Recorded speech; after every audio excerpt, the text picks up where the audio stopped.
Thank you, Donald. And, of course, Donald Trump gave a big speech on international jihadi terrorism and what to do about it in Riyadh just the other day. And later on in the show this evening, we will have the Deputy Assistant to President Trump, Sebastian Gorka, on the show to talk about what they're trying to do in America to tackle terrorism and what they think across the world we should be doing. We in fact broadcast last night's show from Manchester, and we hadn't left very long when these news reports started to filter through. The fact that 22 people have been killed, including children as young as the age of 8, is something that I think is truly shocking. It's been condemned, of course, by all political leaders and by all religious leaders. I have to say, for my own part, I think perhaps we've reached a new low. The targeting of young girls at a concert just seems to be about as low as you could possibly sink. And I know that a lot of people are very, very upset and shocked. I also know a lot of people are really very angry. But we have been here before, haven't we? We've had these twin emotions of shock and anger, and we get the statements from our leaders. But I wonder whether perhaps a mood that is beginning to creep through today, and we'll see more of in the next few days, is, and the question I want to ask you tonight is, what do you want the government's response to be? You know, if you were sat right now in the Cobra meeting, what would you be urging Mrs May to do? Now, there's been a vigil held in Manchester this evening. It started at 6 o'clock. It's just finished, I think. And let's go over to LBC's reporter in Manchester, Rachel Venables. Rachel, good evening. Good evening. Well, I think you've hit the nail on the head there when you've described the shock and the anger that many people, if not every person I've spoken to here in Manchester today, has been telling me they feel, particularly because we know that it was a pop concert that was targeted. It would have been filled with screaming, happy, dancing children. Some of them left early as Ariana Grande came back on for an encore, and that's when the bomb went off in the foyer. People who were there described being blasted to the ground, nuts and bolts flying everywhere, people covered in blood, and as we now know, 22 people were killed and 59 injured, including 18-year-olds Georgina Calendar and Sadie Russo, who was just 8 years old. And throughout today, we've been hearing appeals, hearing from desperate parents and loved ones. I've been speaking to some myself, looking for their family, looking for the loved one who they waved off to go to a concert and who didn't contact them, didn't text them to say I'm safe after that bomb went off. And that's really been the focus of the people here in Manchester today, moving beyond this, coming together as a community, and the vigil certainly aimed to do that. It celebrated Manchester, particularly with a poem as well by Tony Walsh, which celebrated the suffragettes making tea and just northern grit, which had huge cheers from the crowd here, despite what's been a really sad 24 hours. Yeah, there was lots of talk, Rachel, wasn't there, of sort of taxi drivers in Manchester and even some coming from Liverpool to help ferry people around because the train service had closed. And there's been a lot has been said about the spirit of Manchester in dealing with this. But can you tell us what the latest statements from the police are? Well, the latest statements from the police have covered a number of things. First of all, passing their condolences on to the families, as we will always hear in these situations. Only a handful of those killed have been named, so we'll be hearing more from the police over the next few days on that. They also discussed 2 warrants which they carried out today, one in Whaley Range and one in Fallowfield as well, which saw a controlled explosion happening earlier today. A 23-year-old man was also arrested in connection with the attack, and police have also confirmed in the last few hours as well that the man suspected of carrying out the atrocity, in their words, has been named as 22-year-old Salman Abedi. Now, he's thought to have been born in the UK with Libyan origin, and it's thought that he died in the attack last night. He hasn't been officially named, but that's certainly the word coming from the police. Yes, and so we don't know, as I understand it, whether this man was known to the police previously or not. Reports that I've read seem to vary on this. That's very true. Reports have varied on that. Some people saying that he was known to the police, others being less sure. As always happens in a situation like this, police are very cagey. What we do know is that they said they knew the suspect's identity, or they said they thought they knew the suspect's identity pretty early on, and it took quite a few hours before they revealed that, partially because in that time that's when they carried out these 2 searches at these 2 addresses in Manchester. So they keep their cards very close to their chest, as you can understand, because they want to speak to friends, they want to speak No, to of family. course. They don't want to give everything away. Yeah. Rachel, thank you very much indeed. If any news breaks, please do come back to us. Meanwhile, that's been happening in Manchester, the vigil, which has just ended. In London, the Prime Minister is chairing a meeting of Cobra, and I've got with me Theo Usherwood, LBC's political editor. He's down in Westminster. What can you tell us, Theo? I'm looking at a screen of number 10 Downing Street here in our Westminster studio, Nigel, and I've yet to see Theresa May walk through that door into committee briefing room A to chair the second meeting of Cobra, the government's emergencies committee. At that meeting will be the Home Secretary Amber Rudd, as well as police chiefs. We can also expect the Transport Secretary Chris Grayling and Michael Fallon to be there as well, and they will be discussing not just the police's response in Greater Manchester, but also, I'd imagine, the threat level as well. Currently it's at severe. Will they decide to raise it to critical? And then there are, Nigel, a series of high-profile sporting events here in London, namely the FA Cup final this weekend, and what measures can be put in place to assure visitors to those events that they're safe. We're talking about more armed police on the streets, and that's the initial response, but will anything else be expected as well? I mean, in fact, we've been on severe, haven't we, now since 2014. So this is sort of perpetual state of fear, it would seem the government is under. Can you just briefly explain to the listeners what Cobra exactly is? It's a meeting room. It's a meeting room, but it's where they convene all the top level intelligence people from MI5, MI6, GCHQ, as well as officials that might have a specific interest. So, for instance, when we had that hacking case into the NHS, that involved NHS officials. Now, clearly, in this case, as far as Department of Health officials will be concerned, that won't be necessary. Although I'm sure there'll be some advice as to the exact situation at those 8 Manchester hospitals. But you get the picture. People are brought in according to the expertise that are needed for a particular emergency. And obviously now the focus is on trying to find out who this man's associates are, who his friends are, where he may have got the materials for this explosive device from. This is, Nigel, different to the Westminster Bridge attack. It is different to the murder of Lee Rigby 4 years ago because it did involve a degree of planning. We're talking about reconnaissance. We're talking about finding those materials for that explosive device, and it would have required some support. And when you look at the types of raids being carried out by Greater Manchester Police, the specialist officers involved, the types of tactics used, they were going after particular individuals. They were not just pulling in associates, friends, relatives for questioning. They were pulling in people for interrogation. They need to get to the bottom of who may have helped this man so they can be brought to justice.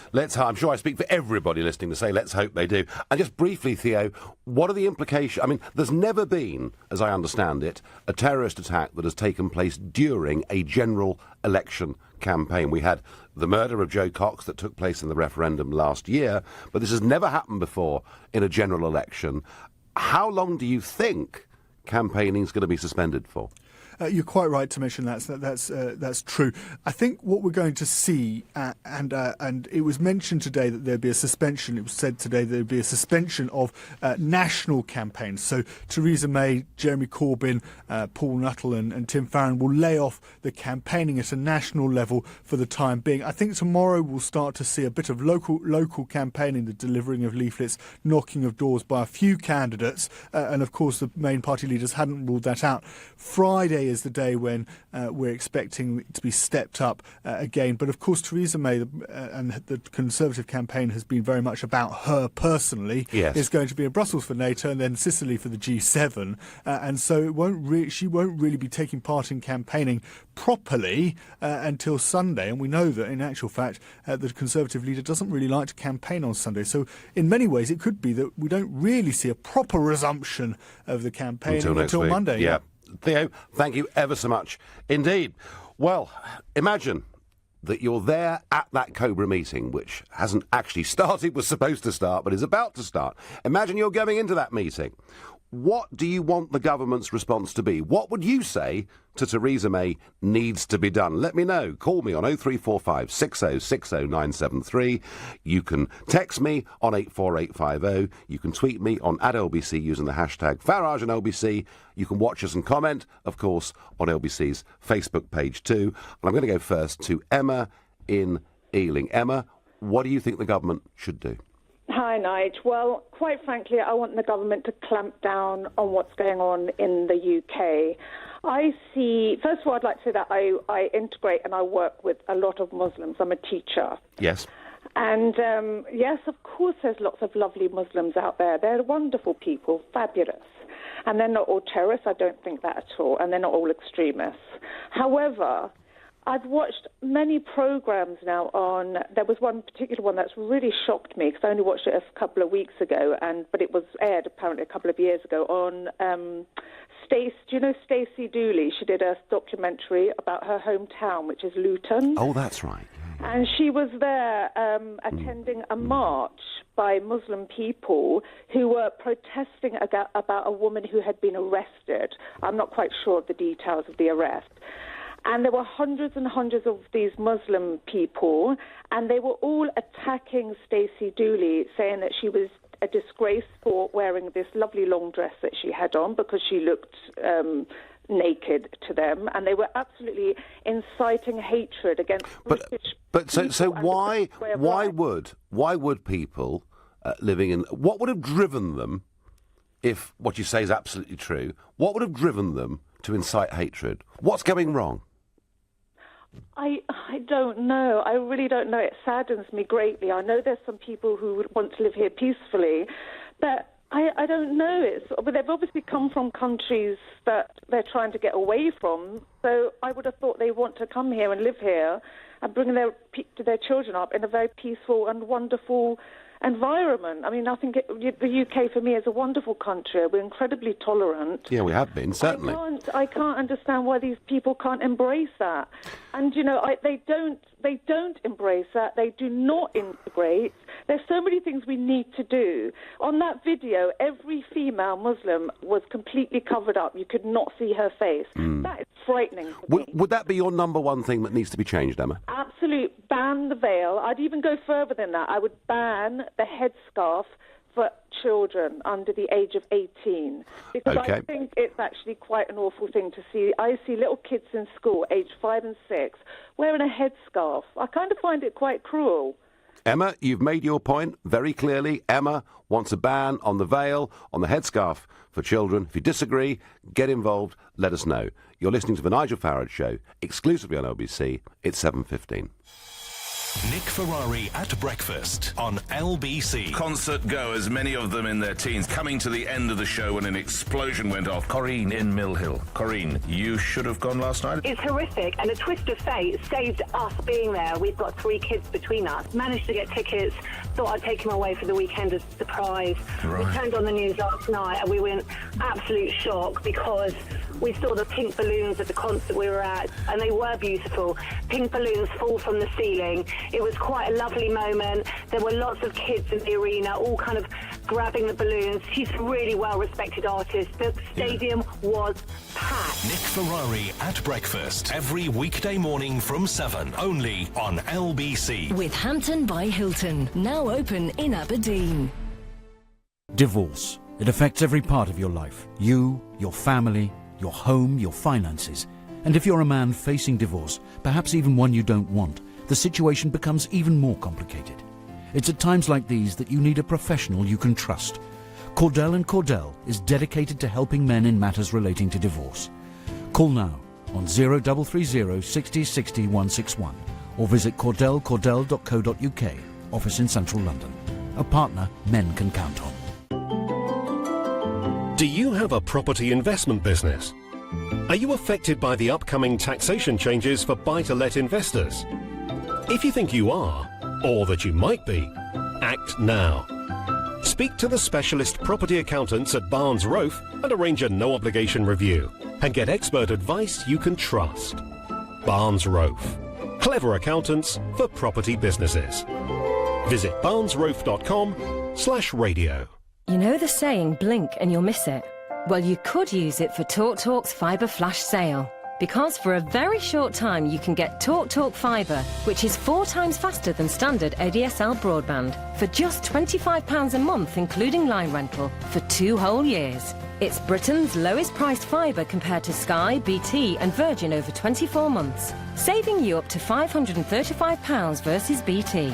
But hurry, the flash sale ends June the 1st. Search TalkTalk Fibre and join now. TalkTalk, for everyone. Comparison with BT excludes voucher and is based on TalkTalk's faster up to 38 meg and BT's Infinity One up to 52 meg packages. Contract and conditions apply. The FCA has introduced a deadline to permanently end claims for mis-sold PPI. When this passes, you could miss out. And with billions of pounds still to be repaid, some of that money could be yours. So call now and speak to Claim for Refunds. We have helped thousands win millions since 2009 and we could help you too. All we need is the name of your bank. So if you've had any loan or credit card, let Claim for Refunds find out for free if you had PPI. And if you have, you can claim yourself or we can handle it for you. It's up to you. And if we don't win your money back, you don't pay a penny, guaranteed. You could be owed thousands and not even know you have PPI. Call 0800 180 8180 or text PPI to 88882. Oh, the garden's an absolute mess. It's my turn to have the cross-stitch crew round for tea and Battenberg. I'll have to get a landscape gardener in and a wildlife expert. It's a jungle out there. We could be eaten alive by those deadly flutterbugs. Oh, relax, relax. It's Trust a Trader. Marvellous local tradespeople who've been tried, tested and reviewed. All specialists in their areas, from landscape gardening to pest control.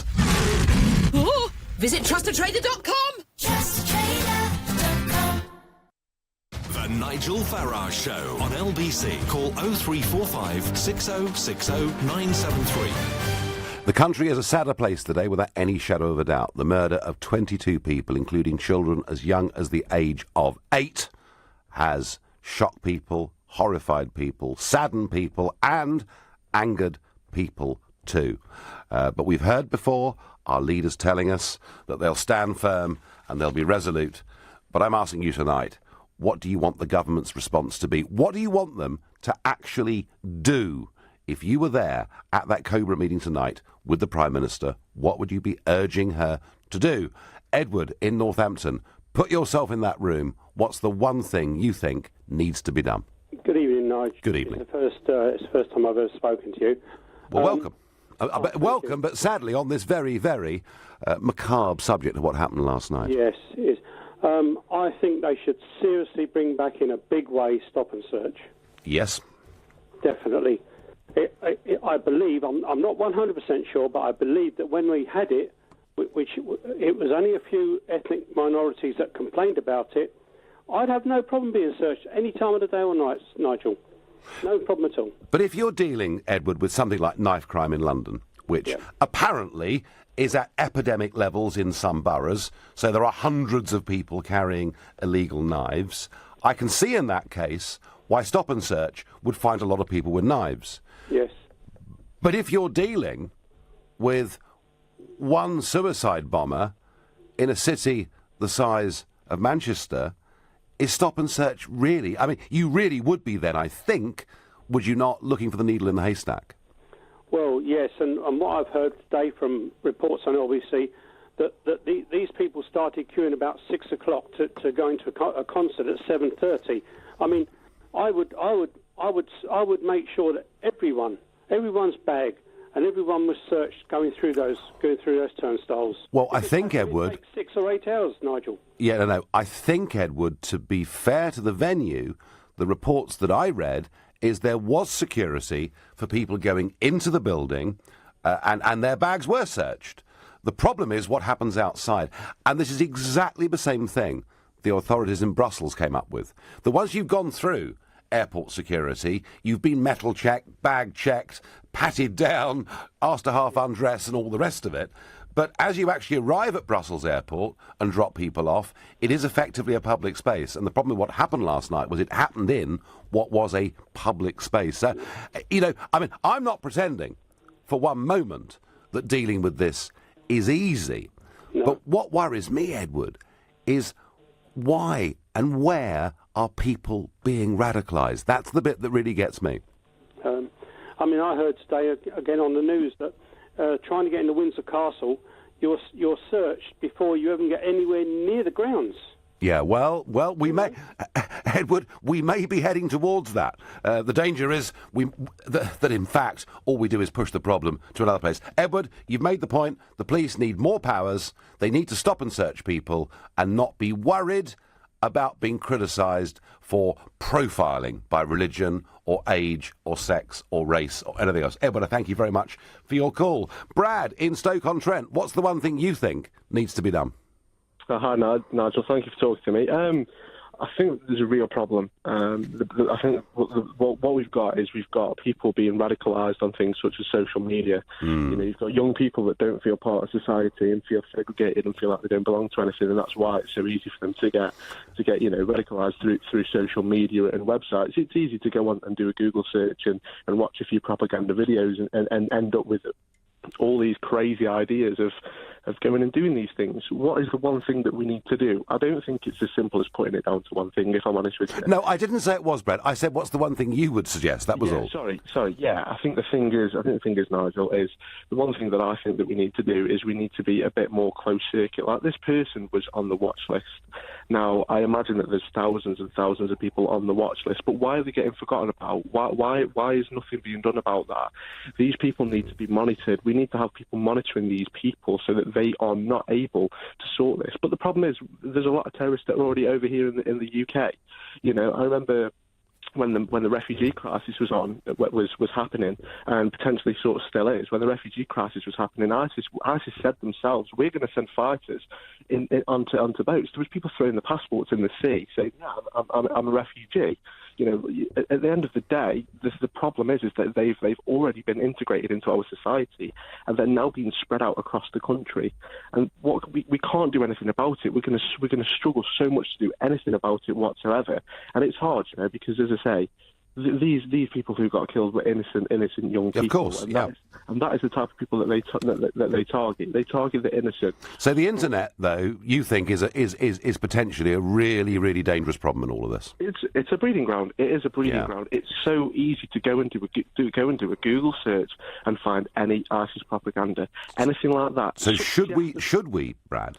I'm just going to ask you this very simple question: should the government be, to whatever extent it can, somehow regulating the internet? I would like to see that done, and I don't know how it would be done. But to be fair, there needs to be something more. There needs to be something more done. It's easy, you know. These people are getting these ideas from the internet. Brad, thank you. You've made your point beautifully and clearly. And I get on text, this Cobra should change its name to Bambi because it does nothing. And if they don't this time, then we the people will have to, says Steve from Sutton.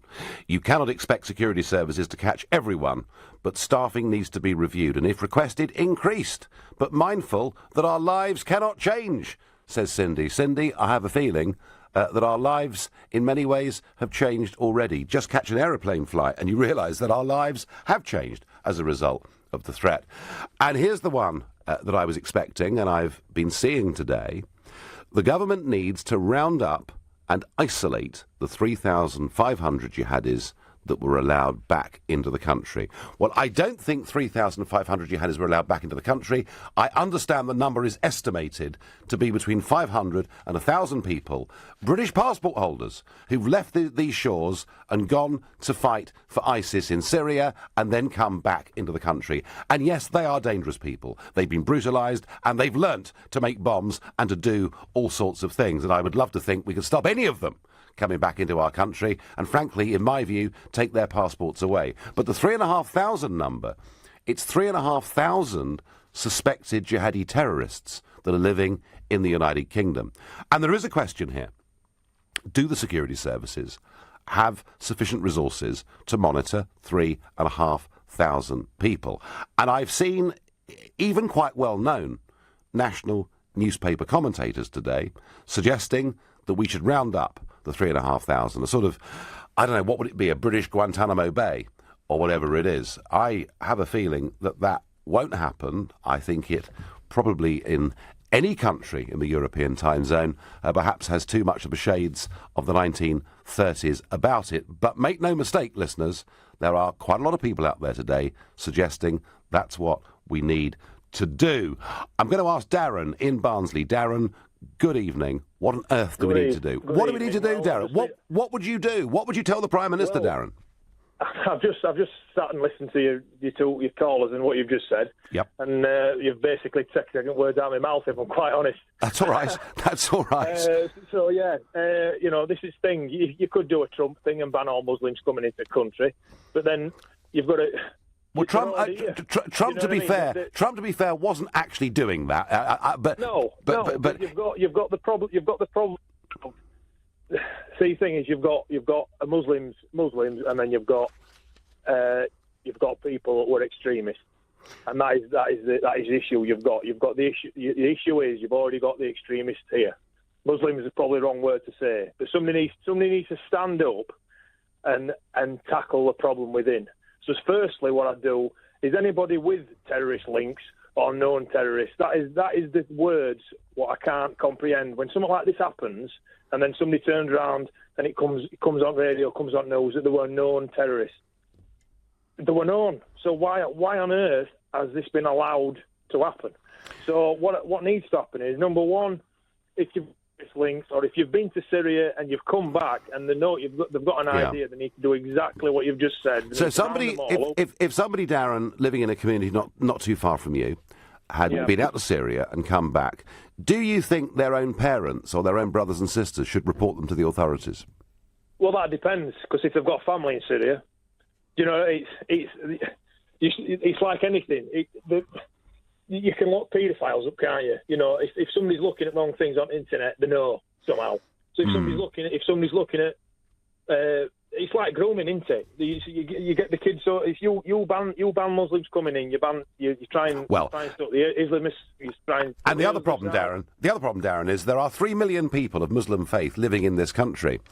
If we were seen to act in too heavy-handed way, or if we were seen to presume people were guilty before we thought they were innocent, we might actually radicalise even more people, Darren. Exactly.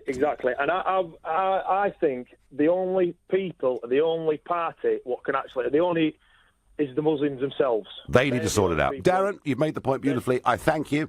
In a moment, we're going to have Sebastian Gorka straight from the White House, talking to us about Trump's speech, talking to us about Trump and the White House's plan for us all across the world, including Muslim states, needing to work together to deal with this evil. Right now, you're listening to The Nigel Farage Show, exclusively on LBC. It's 7:30 and time for the news with Rupert Bartier. Police have named the man who blew himself up in last night's terror attack at a pop concert in Manchester as 22-year-old Salman Abedi.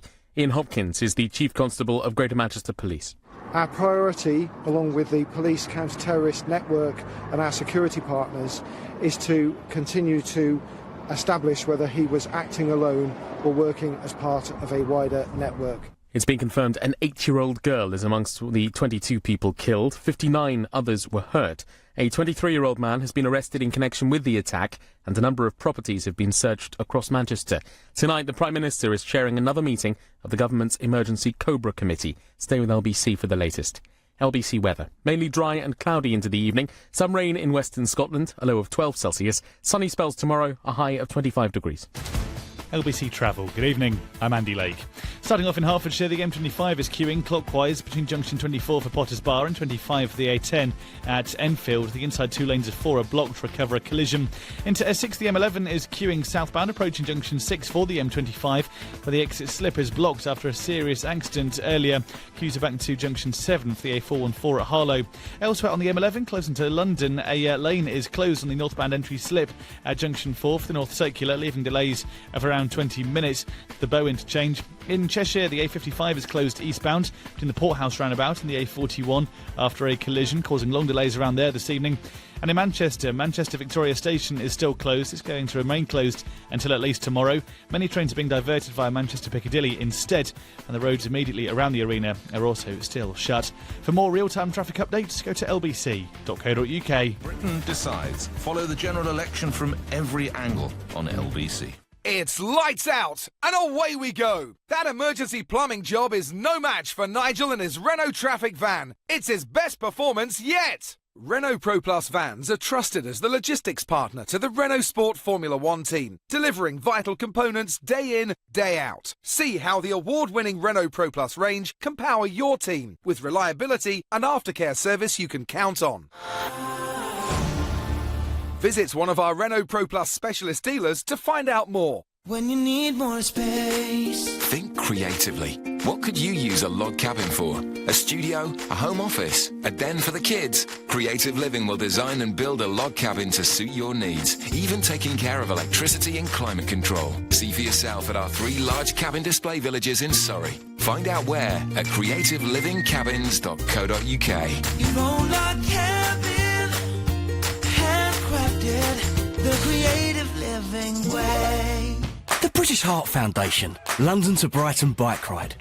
It's for the old-timers and the first-timers, the solo riders and the team players, the confident, the curious, the fast, not the furious, the catch-me-uppers, the get-off-and-pushers, the scenery enjoyers, the photo finishers. On Sunday the 18th of June, it's not a race, it's a lifesaver. It funds our research, so why don't you search London to Brighton bike ride now. Book by Friday for 25% off. Many dentists across the UK will refer their more challenging dental implant patients to Darwood and Tanner. Here's Andrew Darwood. We are really proud to have patients come to see us from all over the world. Our reputation is built on delivering outstanding dental implant solutions for people with very challenging problems.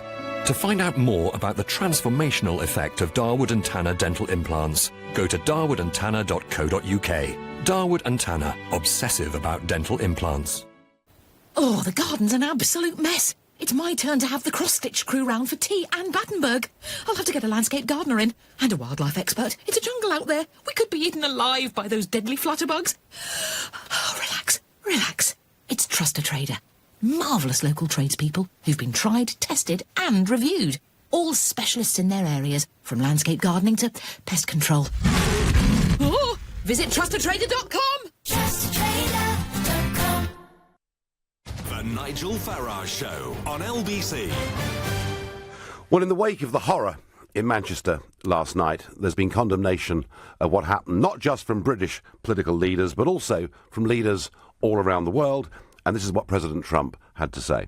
I won't call them monsters because they would like that term. I will call them from now on losers because that's what they are. They're losers.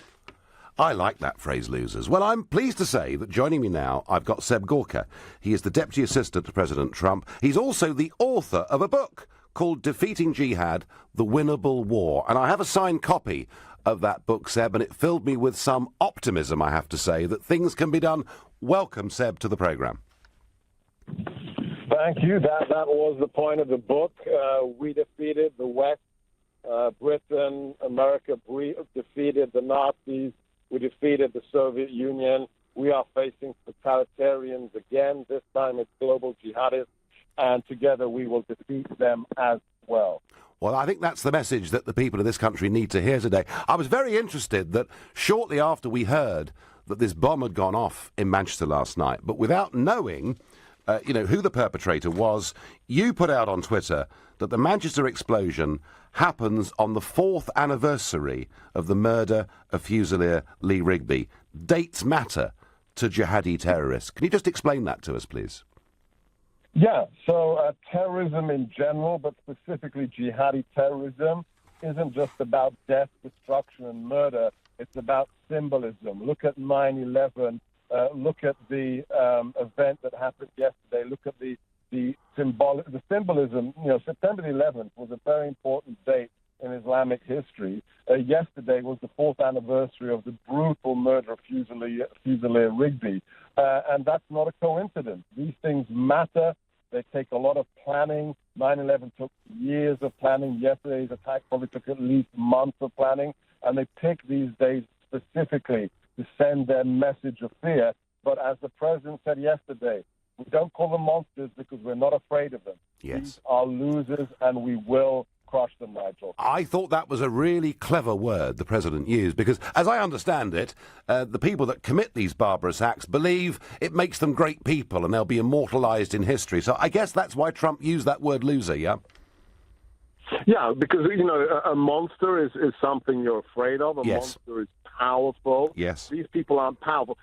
Killing 8-year-old girls, children at a concert, they're cowards, and they should be called out for being losers. They're part of a losing death cult that we will annihilate, thanks to, the leadership that we're seeing coming out of both the UK and the United States. Well, I have to say, talking of leadership, I did think that Trump's speech that he gave in Riyadh the other day was extraordinary. And in particular, the phrase that he used when he said to these leaders, drive them out, drive the extremists out of your places of worship.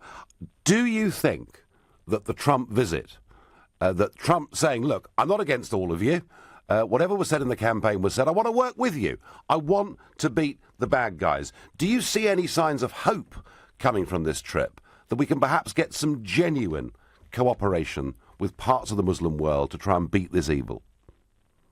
Absolutely, Nigel. So, think about what happened just a few days ago. It truly was a Churchillian moment. So we had the President of the United States stand in front of the leaders of more than 50 Arab and Muslim nations and say, look, you have a problem. You have to clean your house. You have to get the extremists out of your places of worship, out of your communities. And what else did he say? As if we were back, as if it was the battle of the forces arrayed against us, were as if we were back on the beaches of Normandy. What did he say? He said, this is a battle between good and evil. That's the moral clarity that we required in World War II, that we required at the height of the Cold War, and that is the only way we're going to win. And we're seeing amazing things coming out of Egypt and Jordan and hopefully elsewhere that will make victory possible. So you don't think that there'll be a response from some countries that maybe the US president is interfering a bit too much, is moralising, lecturing a bit too much?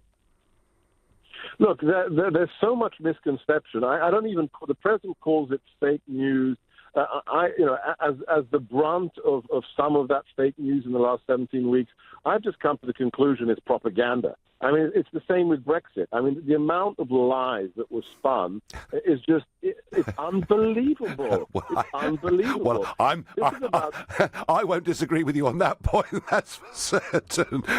Can I ask you, Seb, just one last, but perhaps most important question that I want to ask you, and that is that there are people listening to this show tonight who are shocked, horrified, upset, angry, all those mixtures of emotions. And as I'm talking to you, the Prime Minister, is in a secret meeting, in a Cobra meeting, deciding what the next steps are.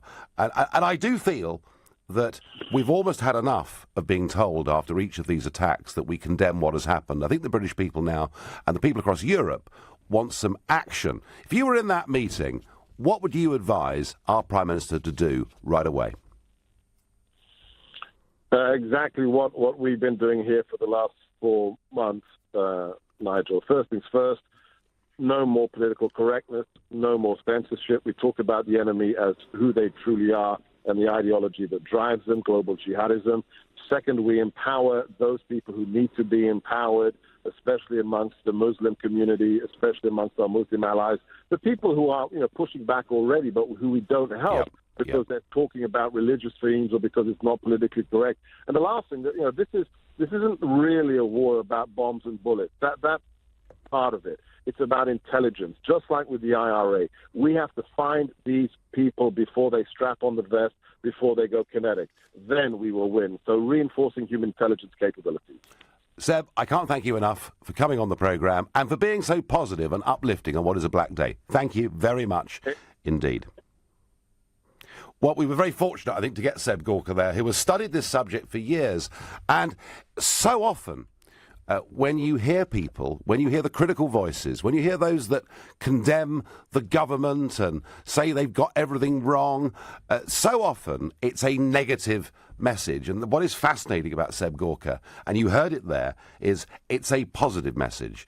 He says in the last few months, this is what Trump is doing in America. Now, I don't know whether you agree with those steps or you disagree with those steps. But let me know what you think. What you think the Prime Minister should do and what you think of what Team Trump is trying to do on a global scale and whether they've got this right or whether they've got this wrong. The number to call, 0345 6060 973. And I'm going to go to Rawa in Hampstead. Good evening. Good evening, Nigel. So, what would you do? I'm not a fan of Trump at all. I thought his speech was very honest from a Western, Yes. politician. Just basically saying, look, our interests are American interests, obviously, and where those align with yours, let's work together. And it was quite refreshing, and I think it was quite good to hear someone saying, I'm not really interested in regime change. We just don't want Americans to be attacked. As you were, as a non-Trump fan, did you think there was just something, perhaps, of the global statesman about him in that speech? I'm not sure I'm that generous, Nigel. Okay, all right. But, I thought it was very honest, and I think a lot of politicians go around the world talking about how important democracy is while selling lots of arms to Saudi. Yep. And he went there and said, actually, I'm not so bothered about how you run your country, and I'm going to sell all those arms to Saudi. That's a lot more honest. Yep, no, I get that, absolutely. So put yourself, Rawa, you are now in the meeting with the Prime Minister. What is the one thing you want to see happen?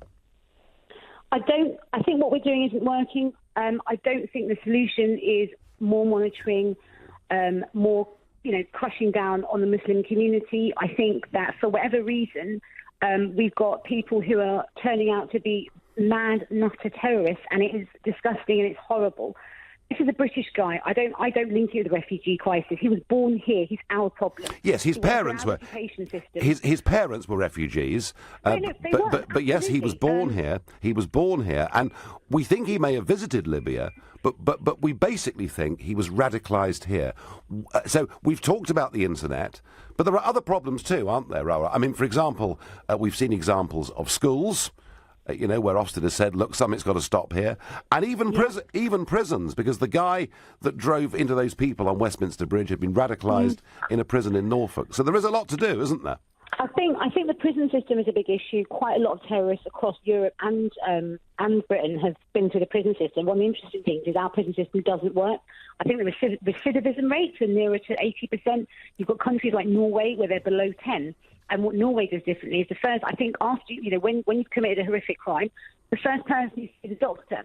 Now, it's not that you're going to avoid sentencing or avoid jail, but I think the Norwegians understand that there is a vested interest for all of society for people to not come back out with better skills, maybe a bit of jihadism under their belt, and feeling really angry with the system. Prison's expensive, and it's particularly expensive. People are going in and out of it. Robert, I think I would look at the Danish models, and I would look at Scandinavian models. You are very right. I'm not hug a hoodie, but what we're doing is not working.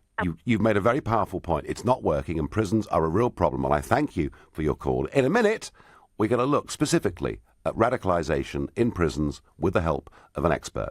Right now, you're listening to The Nigel Farage Show, exclusively on LBC. It's 7:45. Coming up at 8 on LBC, Clive Bull. As more details emerge, we'll have the latest from Manchester and ask whether there's any more that we can do to protect ourselves against such barbaric acts. Clive Bull on LBC. You want to know if this wine tastes nice? My good fellow, wine is not tasted, it is experienced. Oh, it sings to the soul like a fish to the weeds. Well, it does to an expert, at least. Put a cork in it. For wine without the faff, order at redorwhitetonight.com. Our experts make suggestions based on what you like. So the only choice you have to make is red or white tonight. Always drink responsibly. The FCA has introduced a deadline to permanently end claims for missold PPI. When this passes, you could miss out. And with billions of pounds still to be repaid, some of that money could be yours. So call now and speak to Claim for Refunds. We have helped thousands win millions since 2009, and we could help you too. All we need is the name of your bank. So if you've had any loan or credit card, let Claim for Refunds find out for free if you had PPI.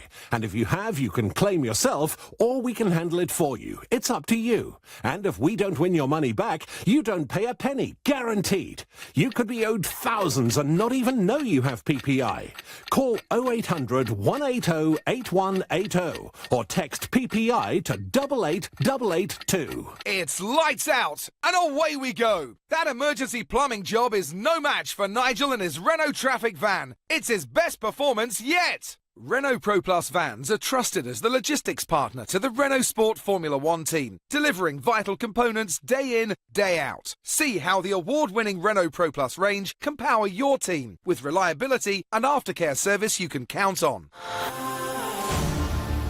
Visit one of our Renault Pro Plus specialist dealers to find out more. My thing, Guatemalan cortado. As coffees go, it's pretty lively. Must have smashed out 24 spreadsheets in half an hour. Boom. Which is, funnily enough, what my laptop did when I spilt my cortado all over it. Oh, no. So, I need a new one. 15-inch display, 1 terabyte hard drive, and no big price tag. Refurb it is. Jake's thing. It's got to be a refurbished laptop from eBay. That's as good as new with 12-month seller warranty. Buy refurbished tech on eBay and save up to 50% versus new. eBay. Find your thing. At More Than, we've learned that understanding your pet is tricky. For example, actually means my litter tray, my poo, give it back. It's even harder to understand them when they're sick. So More Than Pet Insurance comes with VetPhone, a 24/7 free-to-call health advice line. Plus, new customers get 25% off online now. We do more than. Leading Britain's conversation, The Nigel Farage Show. Tweet at LBC using the hashtag Farage on LBC. Whilst we're sad, angry and horrified at what happened in Manchester yesterday, we're trying, in this programme, to find some solutions. We're trying, actually, to find some advice for the Prime Minister, because I think what people are feeling is that we get the words every time something horrid happens, but what we don't get is enough action. Now, my next guest this evening is Hanif Kadir, who is the CEO of the Active Change Foundation and author of Preventing and Countering Extremism and Terrorist Recruitment. Hanif, good evening to you and welcome to the show. Good evening, Nigel. Thanks for having me on. No, not a bit sad day, eh? Very sad indeed. I say we're sad, but we are trying to be positive. We're trying here not to just throw our arms up in the air and despair. We're trying to look for possible ways forward. I just would like you to tell me very quickly what the Active Change Foundation attempts to do. We started it off in 2003 to tackle the problem of radicalisation and extremism within our communities. In 2003, when everybody thought I was dreaming and I was imagining things, and look at now, 15 years on, we are still fighting the same problem. So the Active Change Foundation works with young people and communities right across the board. Yes. Outreach and engagement, we go right into the communities and we engage with individuals of concern. Why? I mean, clearly we've got the internet, we've got schools, we've got prisons. I mean, with all these years of experience looking at this, is there any one area in particular that really worries you the most? Every single area worries me the most, Nigel. Right. I mean, we're talking about internet now, but let's go back 10 years. 7/7, they weren't radicalised on the internet.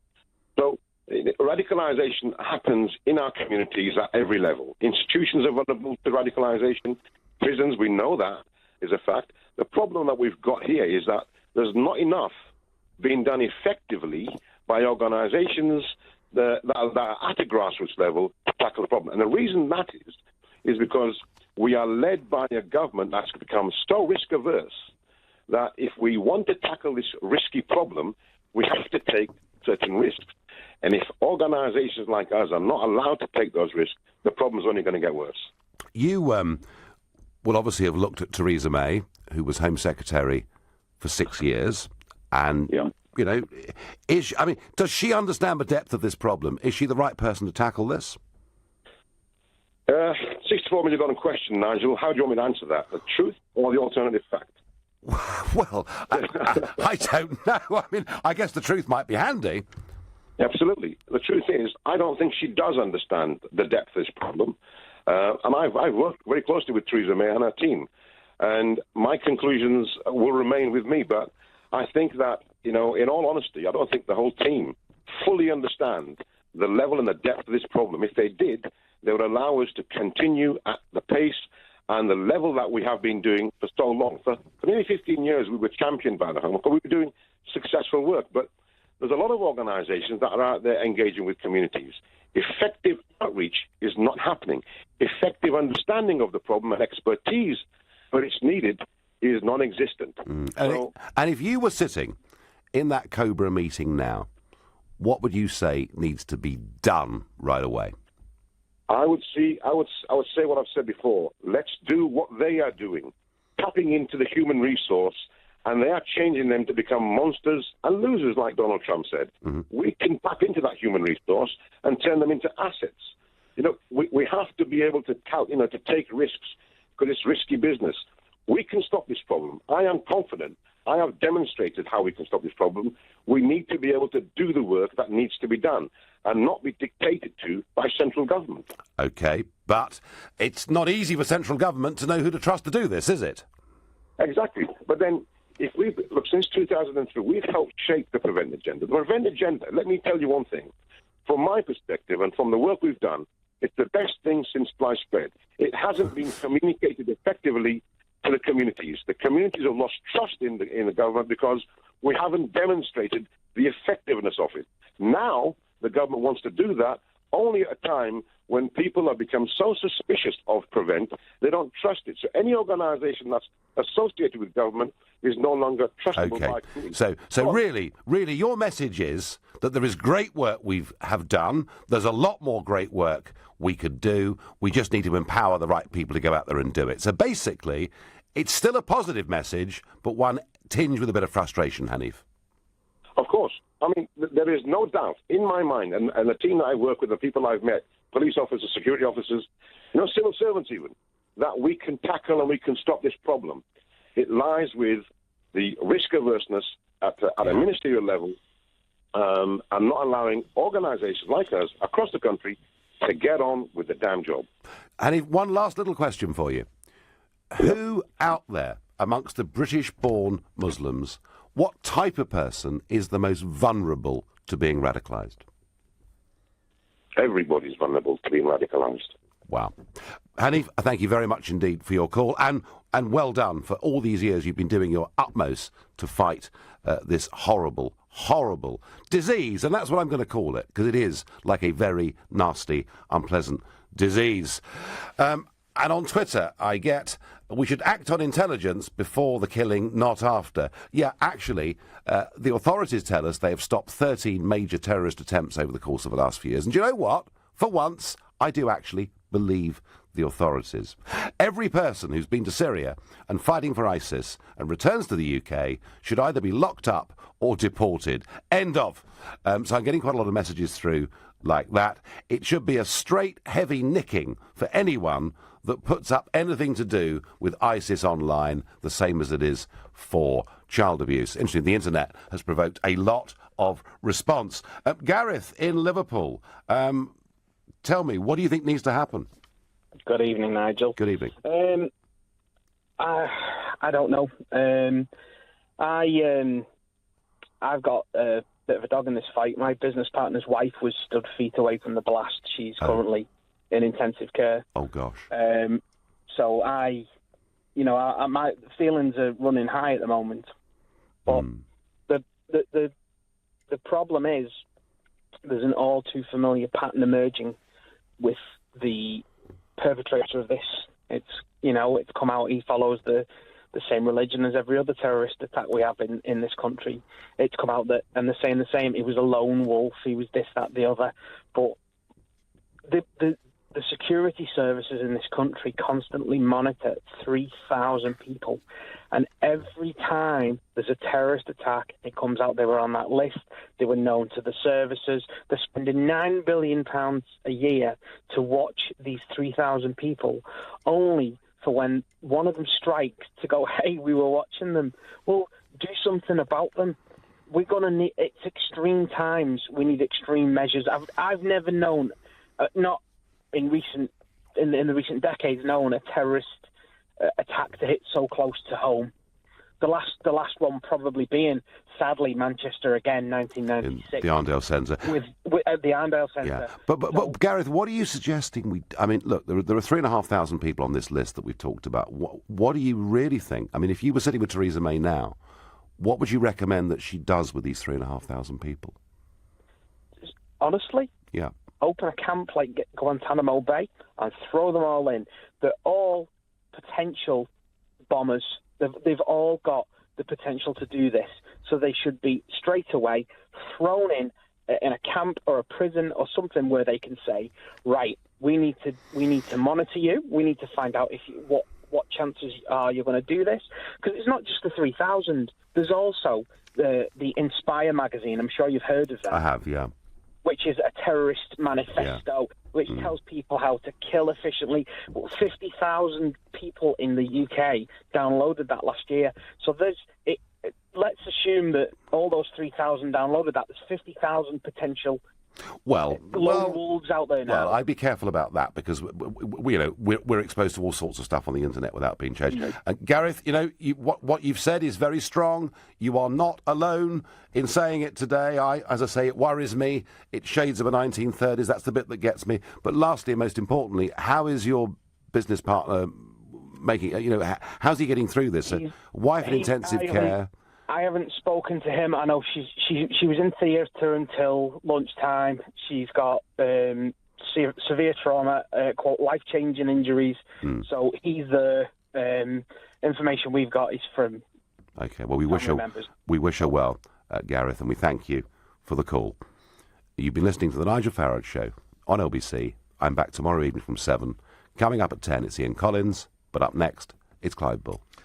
Nigel, thank you. And we continue this conversation after the news. The dreadful news.